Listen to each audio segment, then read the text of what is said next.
ಪಾಕಿಸ್ತಾನ ಕದನ ವಿರಾಮವನ್ನು ಉಲ್ಲಂಘಿಸ್ತಾ ಇದೆ. 12ನೇ ದಿನವೂ ಕೂಡ ಪಾಕ್ ಕದನ ವಿರಾಮವನ್ನು ಉಲ್ಲಂಘಿಸ್ತಾ ಇರೋದು.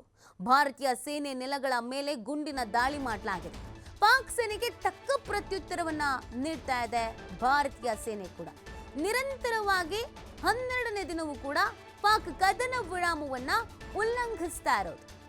ಭಾರತೀಯ ಸೇನೆ ನೆಲೆಗಳ ಮೇಲೆ ಗುಂಡಿನ ದಾಳಿಯನ್ನ ಮಾಡಲಾಗ್ತಾ ಇದೆ. ಪಾಕ್ ಸೇನೆಗೆ ತಕ್ಕ ಪ್ರತ್ಯುತ್ತರ ನೀಡ್ತಾ ಇದೆ ಭಾರತೀಯ ಸೇನೆ ಕೂಡ. ಮತ್ತೆ ಪಾಕಿಸ್ತಾನ ಕದನ ವಿರಾಮವನ್ನ ಉಲ್ಲಂಘಿಸ್ತಾ ಇದೆ.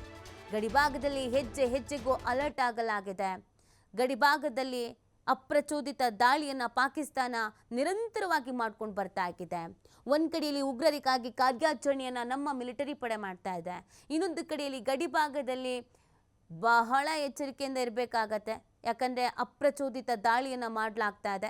ಬೇಕು ಅಂತ ಭಾರತವನ್ನು ಕೆಣಕುವಂಥ ಪ್ರಯತ್ನವನ್ನು ಇಲ್ಲಿ ಪಾಕಿಸ್ತಾನ ಮಾಡ್ತಾ ಇರುವಂಥದ್ದು. ಅಪ್ರಚೋದಿತ ದಾಳಿಯನ್ನು ಮಾಡ್ತಾ ಇರೋದು. ಕದನ ವಿರಾಮವನ್ನು ಉಲ್ಲಂಘಿಸುವಂಥ ಕೆಲಸವನ್ನು ಪಾಕಿಸ್ತಾನ ನಿರಂತರವಾಗಿ ಮಾಡ್ಕೊಂಡು ಬರ್ತಾ ಇದೆ. ಅದಕ್ಕೆ ನಮ್ಮ ಹೆಮ್ಮೆಯ ಭಾರತೀಯ ಸೇನೆ ಕೂಡ ತಕ್ಕ ಪ್ರತ್ಯುತ್ತರವನ್ನು ಕೊಡಲಾಗ್ತಾ ಇದೆ. 12ನೇ ದಿನವೂ ಕೂಡ ಪಾಕ್ ತನ್ನ ಬುದ್ಧಿಯನ್ನು ಮುಂದುವರಿಸ್ತಾ ಇದೆ.